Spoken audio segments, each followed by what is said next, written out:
Hello, नमस्कार, सलाम, सत श्री अकाल, जय भीम। साथियों, हम लोग बात कर रहे हैं और सब लोग चैनल पर जुड़ें और लाइव पर भी रहें, क्योंकि आप लोगों का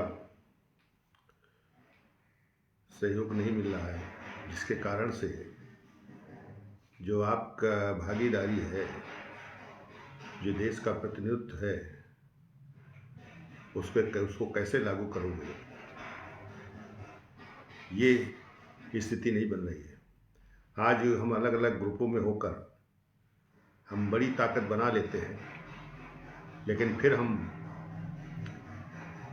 टूट जाते हैं, बिखर जाते हैं, उसी तरीके से जैसे बहुजन समाज पार्टी, बहुजन समाज का एक बहुत बड़ी ताकत बनी और लगने लगा पूरे देश में कि एक ऐसी ताकत है कि जो विश्व स्तर पर भी ये ताकत जाएगी, लेकिन वो ताकत बिखर गई छोटी गलती के कारण से, उस नेता के अहंकार की वजह से। आज भी नेता की समझ में ये बात नहीं आ रही है कि हम जिन लोगों के समर्पण और सहयोग से यहाँ तक पहुँचे हैं,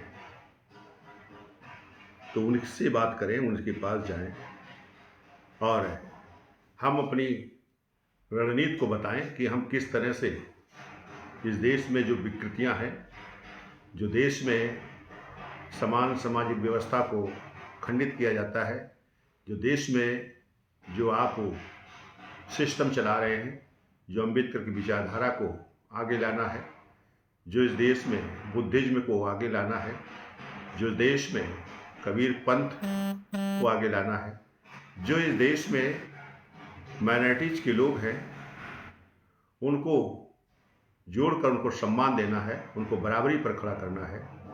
तो ये जो स्थिति मानवर काशीराम जी ने बनाई थी, बाबा साहब से शुरू हुई। शुरुआत तो पहले महापुरुषों ने बहुत करते रहे, लेकिन थोड़ी थोड़ी कमियों की वजह से वो स्थितियाँ कमज़ोर होती रहीं और बहुत जल्द उसका खात्मा होता रहा। और इस समय बाबा साहब का नाम तो बहुत हो गया और यहाँ तक कि जो विकृत व्यवस्था के लोग हैं, विकृत सामाजिक व्यवस्था को चलाने वाले लोग हैं, वो भी बड़े सम्मान के साथ बाबा साहब का नाम लेते हैं और बाबा साहब को ऐसा महसूस कराते हैं कि वो सबसे ज़्यादा सम्मान देते हैं, क्योंकि उनके जहाँ वो रहे थे इंग्लैंड में, जहाँ महाराष्ट्र में, तो उनके जो जगह थी उसको भी खरीदा है और समाज को समर्पित किया है। और दिल्ली में भी खरीद रखा है जहाँ रहे थे बाबा साहब। तो इस तरह से वो काम किया है और उसके कारण से जो आपकी शक्ति है, जो आपका वोट के माध्यम से जो शक्ति बनती है, उसको उन्होंने अपने साथ जोड़कर और इस देश पर उस सर्वश्रेष्ठ ताकत बन गए हैं, जिसके कारण से उस तमाम व्यवस्थाओं को जो समानता के आधारित है उसको खत्म कर रहे हैं। और हम भी सीधे लड़ाई लड़ना चाहते हैं। आज इस देश में उसके बारे में चिंतन नहीं कर रहे हैं जो बाबा साहब ने सोचा था, जो बाबा साहब ने सोच बनाई थी, जो बाबा साहब ने काम किया था। बाबा साहब किसी के विरोध में नहीं, बाबा साहब ने केवल जो दब गए थे, जो डिप्रेस्ड हो गए थे, जिन्हें अछूत बनाया था, उनको कैसे मुख्य धारा का हिस्सा बने, कैसे उनको सम्मान मिले, कैसे वो इंसान बन जाए, वो इस पर काम करते रहे।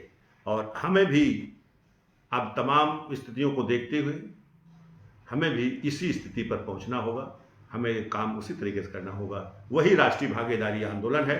उस राष्ट्रीय भागीदारी आंदोलन को टीका टिप्पणी जो लीडर्स हैं वो बहुत करते हैं, लेकिन आज वो से तमाम अलग अलग तरीके से काम कर रहे हैं, बहुत मेहनत कर रहे हैं, लेकिन फिर भी उस स्थिति पर नहीं पहुंच पा रहे हैं। या इस देश में समाज को बिखरेपन से फिर से जोड़ नहीं पा रहे हैं। आज तमाम शक्तियां जहां सम्मान नहीं मिलता है तो दूसरी शक्ति बनाने के लिए आगे आकर और उसके संसाधनों पर ध्यान नहीं देते हैं, लेकिन काम शुरू करते हैं और काम में टूट जाते हैं, खत्म हो जाते हैं। इस तरह से स्थिति बनी हुई है। तो साथियों, राष्ट्रीय भागीदारी आंदोलन इन तमाम बुराइयों को, तमाम चीज़ों को खत्म करते हुए जो राष्ट्रीय भागीदारी का सिस्टम है, इस देश में जो समाज को चाहिए या जिस समाज को ज़रूरत है या जिसके लिए समाज संघर्ष कर रहा है, समाज संघर्ष कर रहा है सम्मान के लिए, बराबरी के लिए, इक्वलिटी के लिए। समाज संघर्ष कर रहा है अपने दिनचर्या में उसका कैसे चल सके, कैसे उसको संसाधन प्राप्त हो जाएं, कैसे उसके बच्चे पढ़ जाएं, या उससे कैसे जो बीमारी है, जो मकान है, उसे कैसे प्राप्त होगा, कैसे मिले। तो ये सब चीज़ें हैं, लेकिन ये दृष्टिकोण भी जो है वो गलत पैदा हो चुका है कि हम केवल सरकार की तरफ निगाह करते हैं कि सरकार हमें मकान दे देगी, सरकार हमें बीमारी के लिए खर्च दे देगी, सरकार हमें बच्चे की शादी के लिए दे देगी। ये कभी नहीं सोचते हैं कि हमें काम के लिए चलना चाहिए, कि सरकार की ये ज़रूरत है, सरकार को हमें संसाधन दे, सरकार हमें काम से जोड़ने का काम करे, तो हमारी सबसे जो स्थिति है वो ठीक हो जाएगी और सब साधन हमें प्राप्त हो जाएंगे। चाहे मकान हो, चाहे बीमारी हो, चाहे बच्चा की शिक्षा हो, चाहे रोजगार हो। रोजगार अगर मिल जाएगा तो हर चीज़ संभल जाएगी।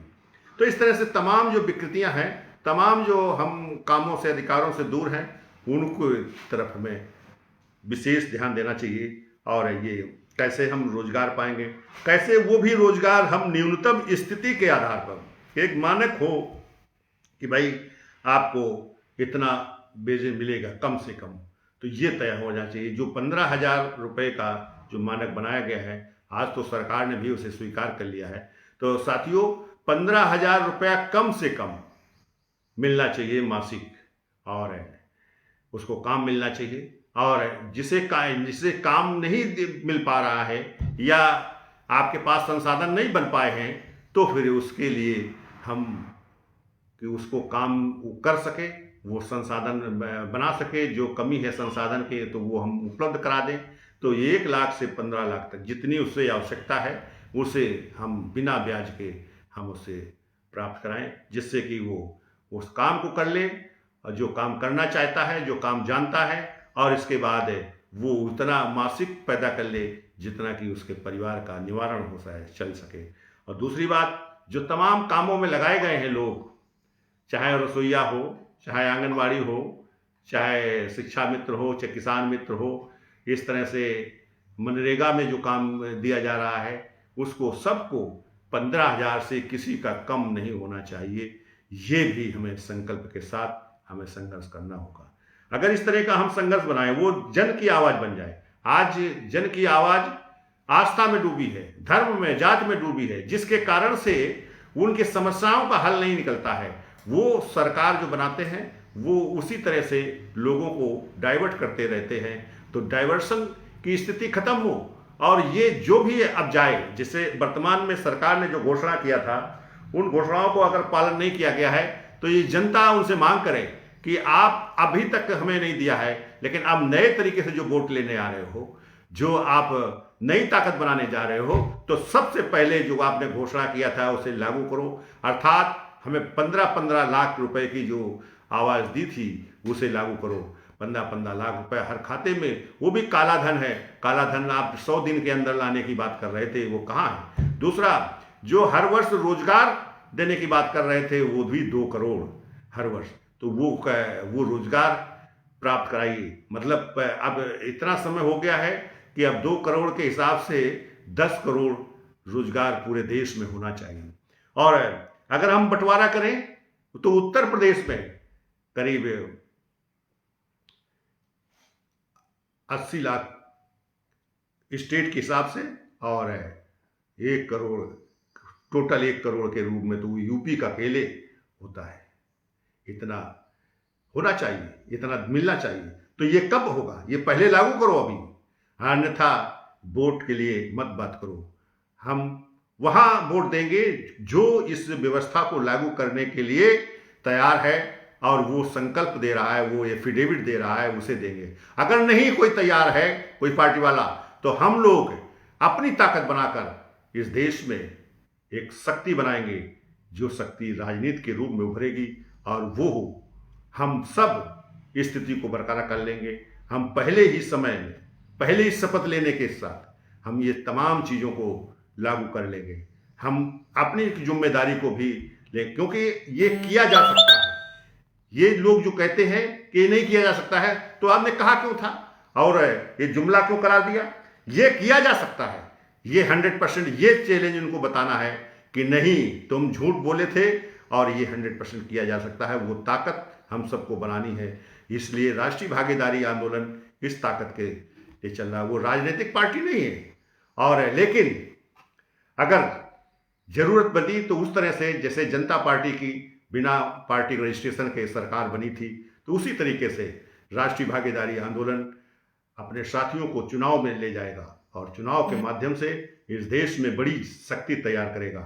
क्योंकि इस देश में जब तक आप लोग आगे नहीं आएंगे, अपने अधिकार को लेने के लिए तैयार नहीं होंगे, अपनी बात नहीं करोगे, तब तक इस देश में ये जो गुमराह करने वाले, ये जो लूट करने वाले, ये जो समाज का हिंसक के रूप में जो काम कर रहे हैं, ये देश में केवल हिंसा का माहौल पैदा कर रहे हैं। ये आतंकवादी पैदा कर रहे हैं, बना रहे हैं, इस तरह का माहौल पैदा कर रहे हैं, ये उनका संरक्षण कर रहे हैं। आज जैसे तमाम आपने देखा होगा कि वर्तमान सरकार ने अपने केसों को, जिनकी गैर जमानती केसेस थे, उनको भी माफ कर लिया, और लेकिन आम जनता के ऊपर जो फर्जी तरीके से जो केस गठित किए गए हैं, राजनीतिक तरीके से वो चल रहे हैं, उनको हट नहीं वापस लिया। इस तरह से पूरे देश में जो बलात्कारी थे, उनको कैसे सहयोग करें, उनको कैसे आगे बढ़ा रहे हैं, तो ये सब चीज़ों को हमें समझना होगा। तो ये हम सभी लोग मिलकर अपनी ताकत को बनाए। ये गैर राजनीतिक ताकत होगी। ये ताकत लोगों को ये एहसास कराएगी, उन पार्टियों को, कि हो सकता है कि वो पार्टी समझ में आ जाए तो ये लड़ाई सीधी लड़ने लगे। लेकिन आपका सवाल सीधे सीधे होगा कि आप जो घोषणा किए थे उसको लागू करो, वो देने के लिए जो कहा था वो लाओ, क्योंकि तुमने बहुत पैसा लूट कर रखा है, वो कहाँ है, इसका हिसाब चाहिए। तो ये साथियों, इस तरह का हम लोग इस शक्ति चाहता हूं कि आप अपनी बात को उठाएं, आप अपने अधिकारों की बात करें। आपको अधिकार जो मिल सकता है, जो प्राकृतिक है, जो साझीदार बन सकते हैं, तो साझीदार बनने के लिए, चाहे भूमि का मामला हो, चाहे पेंशन का मामला हो, पेंशन 10,000 रुपये होनी चाहिए। इस तरह से ये सवाल उठाना है, ये आपको उठाना है, इस देश के लोगों को उठाना है। तभी ये देश में सुधार आएगा, तभी इन लोगों को समझ में आएगा, तभी ये लोग या तो इसको करेंगे, अन्यथा सरकार से बाहर जाएंगे। फिर इसके बाद इनके ऊपर जो आज तक अपराध किए हैं, सरकार में रहकर या सरकार के बाहर, वो सब बालों को खुलासा होगा। इनका 3 स्थान है, जेल या पागल खाना या फिर नश्ते नाबूद। ये 3 स्थान हैं, इसी में इनको जाना है। धन्यवाद।